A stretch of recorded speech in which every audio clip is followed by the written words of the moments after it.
Good evening, ladies and gentlemen. I'd like to call the Legislative Committee meeting to order. I'll start with the roll. Mr. Massey. I am here. Mr. Green. Here. Mr. Tobin. Present. Ms. Ray. Here. And I'm here. We're all here. The gang's all here. We have one item on the agenda. It is new business. It will require a little bit of explanation on the part of the mayor. And it's talking about progressing to a more amenable parking regulation for our city's growth and development. Yes. Well, back in 2017, the strategic investment plan that was prepared for the Downtown Revitalization Initiative made some recommendations on parking. One of the recommendations was to end up hiring a parking management plan to develop one at $60,000, and we chose not to do that, of course. But they made a few points and gave some ideas that we did adopt, including getting rid of the downtown zone that we had in place and creating a special zone because of the uniqueness of your center city. One of the trends that began back in the even before this in downtowns was to reduce parking requirements as long as there was public parking. And they made a recommendation at that time. In addition, for the DMU zone, provisions should be added following the planning board, allowing the planning board to reduce required parking spaces by up to 50% based on documentation to the board's satisfaction, outlining potential for shared parking of complementary uses, either on-site or within 500 feet, and the proposed demand management techniques. The planning board's been following that, but as you know, we haven't had a lot of infill development or demolition and then fill. So they also pointed out, as I said, they recommended revisions to the downtown zoning to jumpstart private investment in downtown.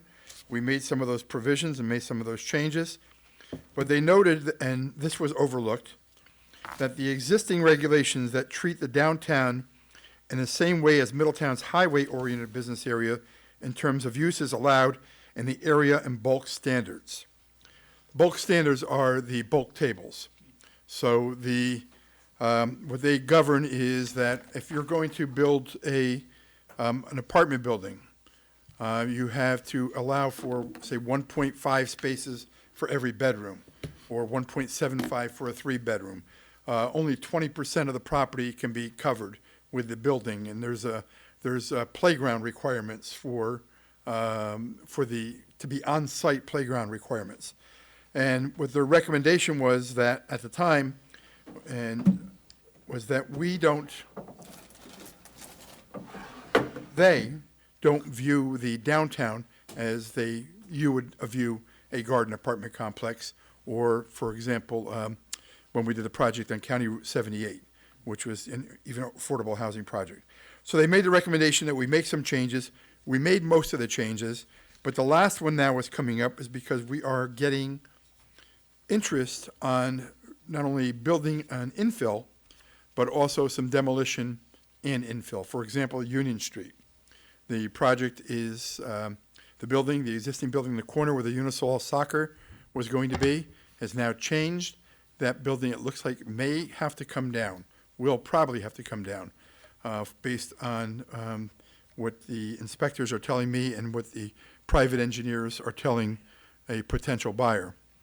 So we would like to start with a complete review of the downtown DMU zone and the bulk requirements.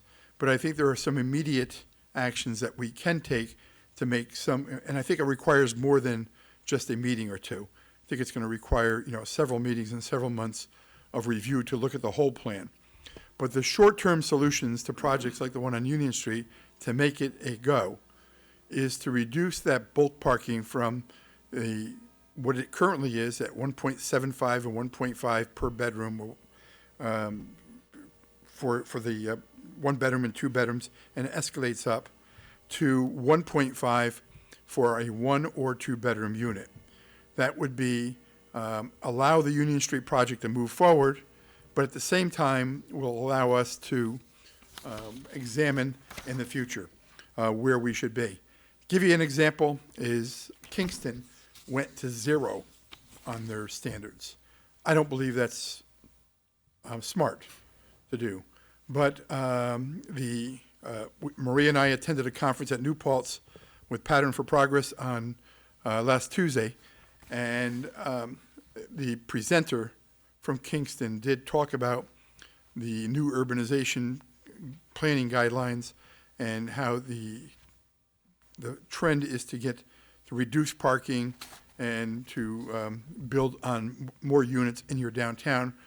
But it wasn't as well received as I think they thought it would be, because when questioned, the presenter admitted that, one, it's not in effect yet, when he was asked how has that been working, but two, when he was pushed a little bit on it from, I think it was the mayor of Peekskill who started asking questions that, well, what happens when someone wants to go to a store or shopping or, and you don't have a supermarket nearby, and you have to go miles, and you have to carry your groceries, or you have to push a cart for miles.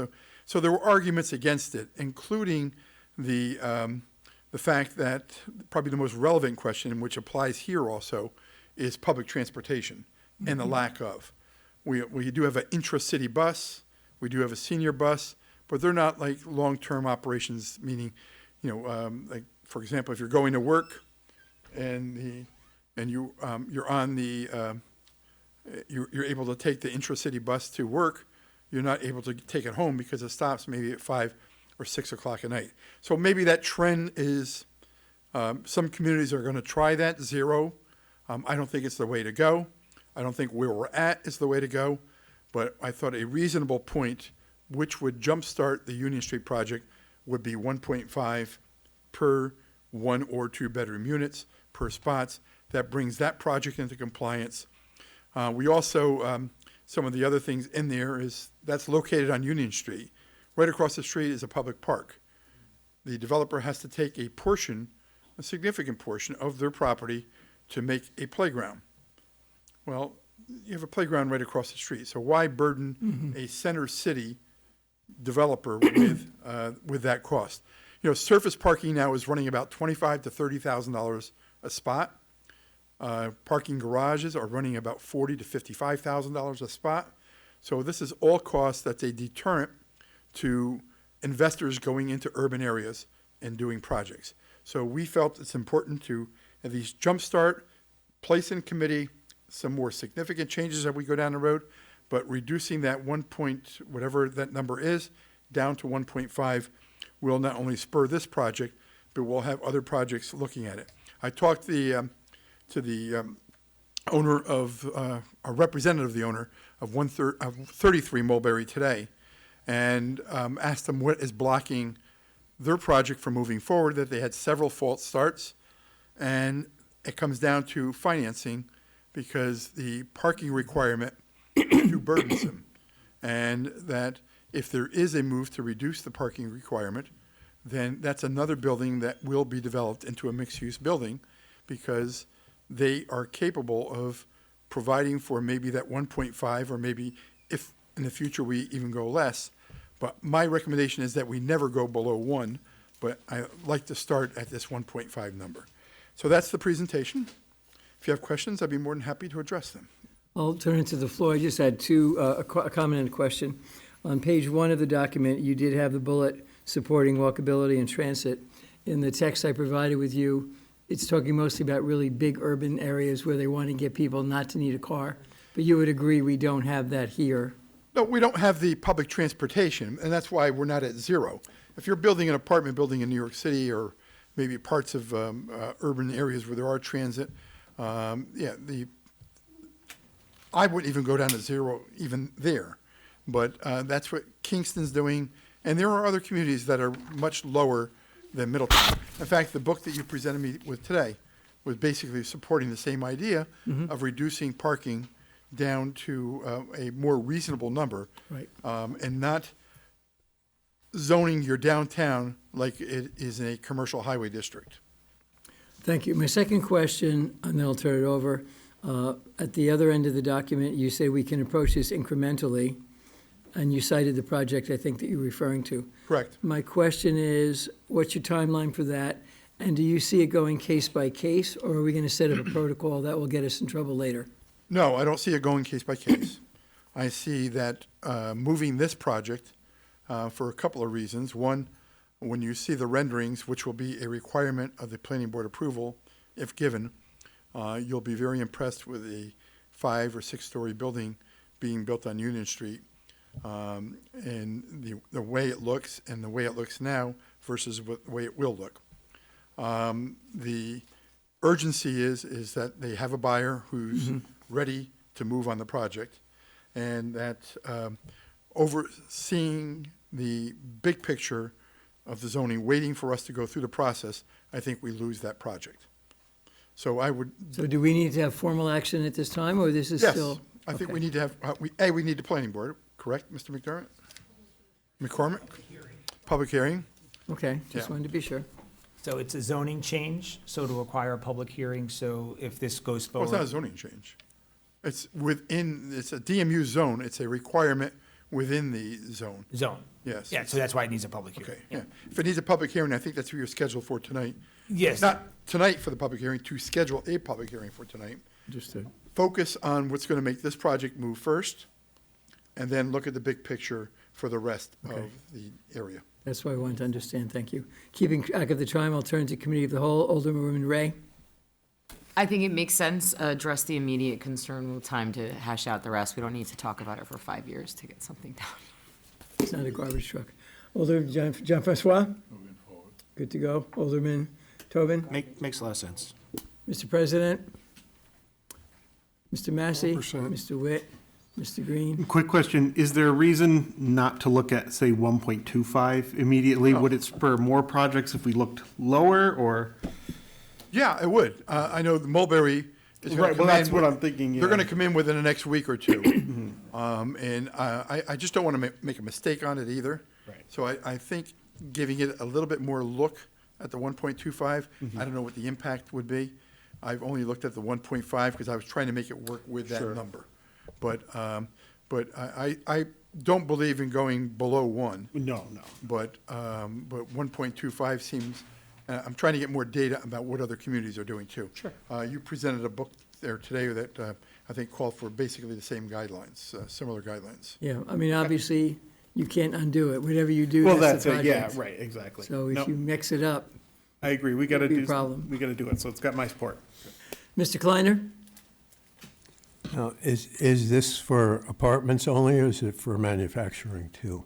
This proposed change is for parking for residential units. For Bulk residential. cable. It'll be with coverage, lot coverage, for total building coverage. Right now, you can only cover 20% of the lot. So it's kind of crazy. So you technically wouldn't be able to do an infill project downtown, because if, you get a 100 by 100 lot and you can only cover 20% of it, what can you build? So, no, it's only in the DMU unit, DMU zone. So, there are potentially other projects that are, I'll give you an example, the corner of Railroad and East Main. We have on Fulton Street, there are some vacant lands on Fulton Street that could be, you have a reuse of the Mulberry Street, the old knitting mill there. So there are a lot of projects that can be impacted by this longer term, but for now, and with the construction, we are addressing 2 issues. One, we're addressing the parking garage over onto South Street, and 2, we're lobbying very heavy, and I met with a group today.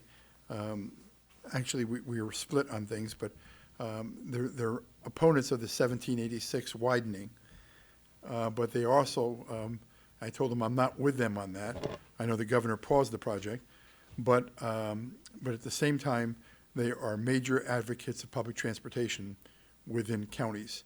And this is a statewide group that has their hands into Orange County now, and they're really making a big push for transportation money within the community. So we're not only doing additional parking, public parking, which is already something the planning board can consider, but we're also addressing, hopefully, the public transportation component.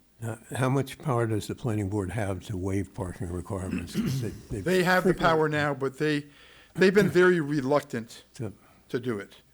They believe that if they do it on one case, and the term they've used with me is precedent setting. Yeah. They may have an argument with that, so rather than be precedent setting, and by the way, I've sent this to the planning board chairman. I know they've had discussions, and I said for them also to make some recommendations back on the long-term stuff. I'd like to see what their thoughts are on it too, but on the short term, I think that's a prerogative of the city council to make that decision.